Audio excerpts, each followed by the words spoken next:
Endpoint security is designed to protect every device in your fleet, wherever it may be. These days, that can be a lot of different places. Find out how HP Wolf Security uses emerging strategies like application isolation, along with a zero-trust approach and framework to give you a powerful, manageable, usable solution to your growing and increasingly spread-out security challenges. Learn how HP Wolf Security can make a difference across your endpoints at securityweekly.com/HP Wolf.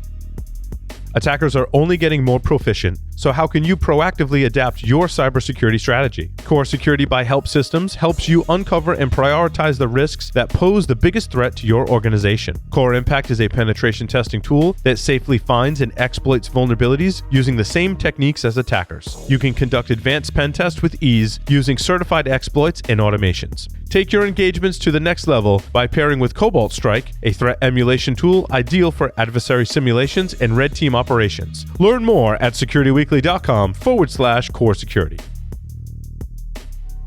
Welcome back to Enterprise Security Weekly.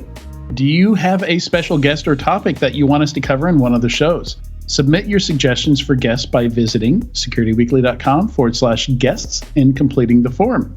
We review suggestions monthly and we'll reach out to you once reviewed. All right, today's interview is sponsored by CyberGRX. Vikram Asnani joins us today to talk about how cyber risk intelligence tools are changing the third-party cyber risk management game. Vikram is the Senior Director of Solution Architecture at CyberGRX and has 15 years of experience dealing with cloud risks, security strategy, BCP, cloud, a whole bunch of stuff in many different forms. Welcome to the show, Vikram. Thank you. Yeah, so starting out here, typically when we hear the term intelligence, we tend to think of threat intelligence. There's a ton of threat intelligence companies out there. The use case for threat intelligence is very well understood. So maybe starting off, help us understand what you mean when you say risk intelligence. That's a great question, because when you look at threat intelligence, and typically from a military world or a war zone world, you look at, where your enemies is sitting, what height they are sitting, what's the range they have in terms of attacking. But the actual risk of that threat intelligence has to be analyzed based on what impact it will make to you. And that's where we could bring the word risk intelligence, right? Threat is just knowing about the threat actors and the vulnerabilities associated with them. But the actual impact of those threats will only come in when you analyze it against, in a corporate world, your business scenarios, right? How are you using a particular organization or a particular asset, and what threat are associated with that asset? And if that asset has a business value, then we come up and analyze the risk associated. And that's where we call it as a risk intelligence, because that is what we need to make a decision rather than a threat intelligence. Do you have like a quick example you could share of something like that? Sure. I mean, take for example the new Log4j vulnerability that came out in December. Topical, everyone's it kind of impacted everyone's Christmas and New Year's last year. Sure. We got to know about Log4j as a vulnerability. We got to know that a lot of our vendor communities are using Log4j. And we started analyzing and reaching out to the vendors and saying, are you using Log4j? What is the impact of that? What we got from the business, what we got from a threat intelligence perspective, what Apache Log4j is vulnerable. What we didn't get is that what is the risk associated with all my vendors using that, and how is going to impact me as an organization because I have a relationship with multiple vendors who are using Log4j vulnerability. The analysis of how that additional step is required, or what that additional step is required when we're looking at, Log4j vulnerability is existing in 5 of these organizations. 5 of these organizations support me in 20 services that are critical to my business work operations. These 20 critical services have control environment which can or cannot mitigate against that vulnerability. There is that additional step of analysis that is required. That analysis takes a lot of time. That analysis is where the incident management team or the risk managers focus a lot of their time and energy. But you also look at a step before that, where they have to coordinate with their vendors, they have to coordinate with their third parties to say, tell me more about your environment. Tell me more about how Log4j impacts you. Because if I know about your environment, then I can analyze it against my environment and understand what is the overall impact it has to my environment. That additional step is what we call as risk intelligence. There are loads and loads of tools which tell you about, okay, there is this vulnerability, there is this issue that is coming up. How that is applicable to your environment is that's where the additional layer of analytics or tooling comes into play. Okay. Yeah. And how does this how does this compare to the more traditional way of doing risk management? And does this represent a pretty big change for people from shift from how they typically do this? I think so. Yeah. I mean, if you look at traditional vendor risk management tools, they are either workflow tools who are sending out a similar Excel kind of a spreadsheet to the vendors, and vendors are completing their questionnaire either on an Excel platform or on a workflow tool. And what they do is they just identify the control failures associated with them. Applicability of those control failures to a business environment is again an additional step that we need to do. Similarly, if you look at risk scanning tools, they're just giving us the vulnerability associated with those vendors, right? Again, applicabilities of those vulnerabilities to that particular business is very, very different. And at CyberGRX, we do it a little differently. We combine all of this data together. So we do have control gaps analysis because that is important. We do have threat intelligence because that is important. But what we do is we use that data and analyze it against how a business is using a particular vendor. We have internal mechanisms wherein we ask business to input certain questions in terms of how they use that particular third party. And then based on the data that we collect, we analyze it against how that third party is being used, and then put it across different attack frameworks and identify, okay, what is the real risk that is associated with this particular vendor, right? And every vendor is different, right? If you are collecting control assessments from vendors, you would probably imagine that Microsoft's or the big cloud providers would probably give you the SOC 2s and the type 2s. SOC 2s and type 2s are very standard document. Applying that into your environment takes a lot of effort from this organization risk analyst. And it really depends on that individual risk analyst on his or her capability to analyze it based on which business decision is being made, which kind of puts organization into a gray area. That's where we step in. We not only do the traditional stuff, but we massage that traditional stuff against the usage of a third party and come up with actual risk intelligence, which can be used to make decisions. Right. So it sounds like Go ahead, Katie. I had a quick question, if it's okay, Adrian. So as you said, risk is somewhat relative. Obviously, there are certain external risks that cannot be controlled, but risk based on business use cases, also risk tolerance, that's individual. There's also a decision to be made within the organization. And I believe you said that the organizations have the opportunity to adjust their risk tolerances, how they're using tools.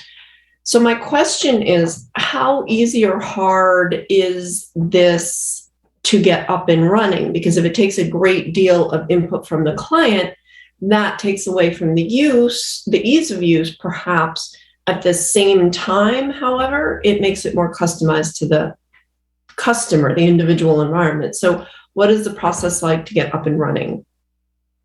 Great question, Jenny. So we do have mechanisms wherein at the start of it, because we are kind of an exchange platform, we work towards a crowdsourcing usage of third parties.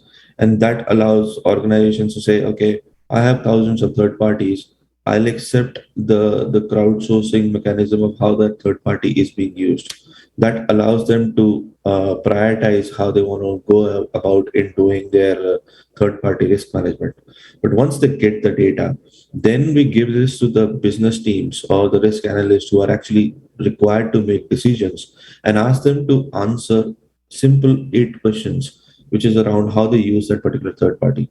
And as they answer those 8 questions, it's all Boolean 8 questions. As they answer those 8 questions, they are able to get a very different output, because that is now a further analyzed based on how this business is using that third party. So either you can use a crowdsourcing response, or you can tailor it based on how you use it. Uh, Also think of it in a manner that in today's environment, a particular third party might support in 5 or 6 different processes. Each of the process utilizes different aspect of data, different aspect of how they connect to the network, different aspect of how critical is the business process. The solution kind of provides you that tailored approach that no, irrespective you're doing just one single assessment on a third party, you still have an option to look at that third party from 6 different lenses, from 6 different services that that particular third party is providing. And just by changing the mechanism or answering questions associated with how you are using that particular third party. And that's where we kind of come in. We have MITRE attacks framework built all around our system, wherein based on you say, okay, I give access to the data to this particular service for this third party. If you give access to the data, then all the kill chains associated with data protection will kind of emerge. But if you're not giving any data, then if they don't have data at rest encryption controls, or if they don't have DLP controls, I don't care, because I'm not sharing any data with them. And that's where that intelligence is very, very important, because uh, we have so much of data. Uh, Identifying signal through that noise is actually the risk management. And if we are able to do it in a much more precise manner, it kind of saves a lot of time and energy, and costly resources effort in terms of getting to the right problem, or attacking the right issue at hand. So, if I just zoom out a little bit here, it sounds like Sure. we've got the data coming from your clients and then the third parties of your clients. And then Yeah. I'm trying to understand where this crowdsourced data is coming from, but like what the sources are of that. Is it basically that all clients and their third parties data is part of that crowdsourced data that you use to kind of understand what's going on? Yeah, I'll probably take a step back just to explain how the exchange work. I think that's important for the Yeah. audience here. Is CyberGRX is a two-sided marketplace wherein both customer side of the world as well as the third-party side of the world collaborate, so that each one of them get benefit of that exchange. Third parties have to complete assessment 1,000 times because they have 1,000 customers, right? And we want to make that process simpler, because we want third party to complete an assessment once in our platform and repurpose that assessment by sharing it again and again with thousands of their customers. Similarly, from a customer standpoint, if they come into the platform, they see a third party assessment is already available in the exchange, which means they just need to request that data, and third party authorizes that data for a release. Makes their process efficient, which generally takes like 30 to 40 days in actually completing an assessment process. So that amalgamation of a customer input as well as a third party input is what the exchange is all about, right? We've been very careful in terms of using the data in the sense that we're not uh, sharing third party data to anyone. Third party manages and controls their data set. They consent to release to only a customer that they want to release to. And if they feel that they don't want to release to a particular customer, they can't release it. From a crowdsourcing behavior, because we have multiple customers having multiple third parties into the platform, so we have that relationship database. And we know that how customer is using a particular type of third parties. We also have the industry analysis in terms of, okay, if it is a cloud provider with a particular employee base, with a particular revenue range, with a particular size or age of the company, in a particular sector or in a particular geography, this is typically how it is being used. So the industry data as well as the crowdsourcing data is combined together, and we provide an initial view of how this particular third party is utilized, Mind you, that view might be different for everyone, and customers have an ability to change that view. Yeah, and it's super interesting how how that works. I love the whole concept here. It's a noble effort to replace SIGs and spreadsheets, right? But I imagine there are some challenges there. There's I've never seen a SIG in the same format twice, for example. Yeah, there are always challenges, but I mean, the effort is the same for the first time when a third party comes in, right? Whether they are going through an Excel spreadsheet or going through a SIG or coming through our platform, the effort is almost same. But the benefit of our platform is much bigger, because once they enter into our platform, then it allows them to share that particular assessment multiple times. We have gone one step ahead in saying that, okay, if a non-cyber GRX customer is asking you to complete a third-party assessment, you can still say, okay, I'm going to give you a cyber GRX report, no cost to a non-customer of cyber GRX, no cost to a third party. We are helping third parties not to complete another assessment. We've also kind of done something called as a framework mapping capability, wherein we can convert an assessment that is done on cyber GRX into any of the industry frameworks. That allows third parties capability to look at their assurance against, say, an IST framework or a SIG or a compliance framework of NYDFS or an PCI DSS. So we allow that capability, and that is very, very important, because ultimately third parties are the heartbeat of our exchange, and we want them to be part of the exchange. We want them to come to the platform. We don't charge it to them. Obviously, there is a big effort cost initially, but we try and help them out in the sense that they don't have to fill another assessment questionnaire again. And that's the only effort that is required initially. Right.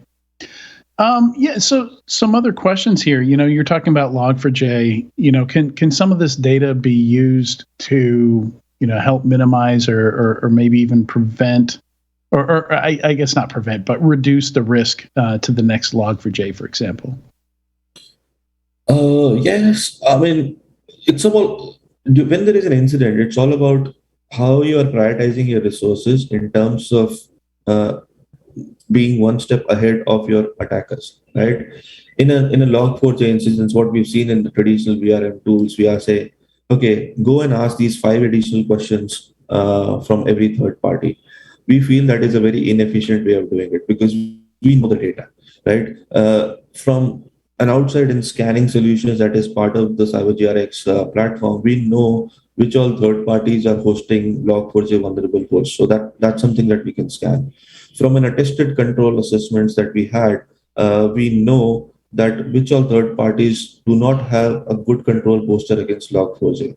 If we identify that toxic combination of third parties which have vulnerable Log4j host versus third parties who do not have control capabilities account to mitigate against Log4j, that is my priority list to focus on.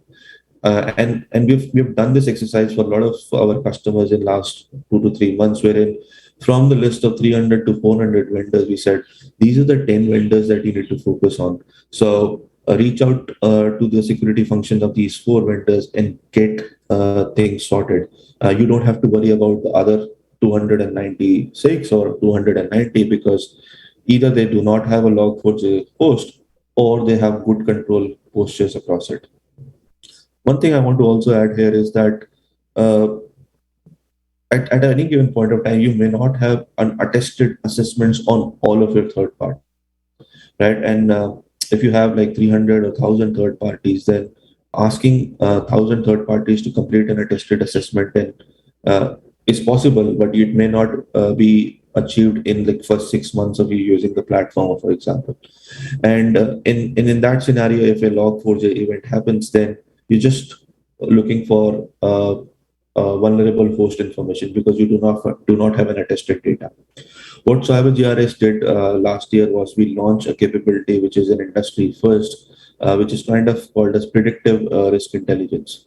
The way we work on predictive risk intelligence is because we have the massive amount of data across the across the exchange, we are now able to predict control failures on third parties.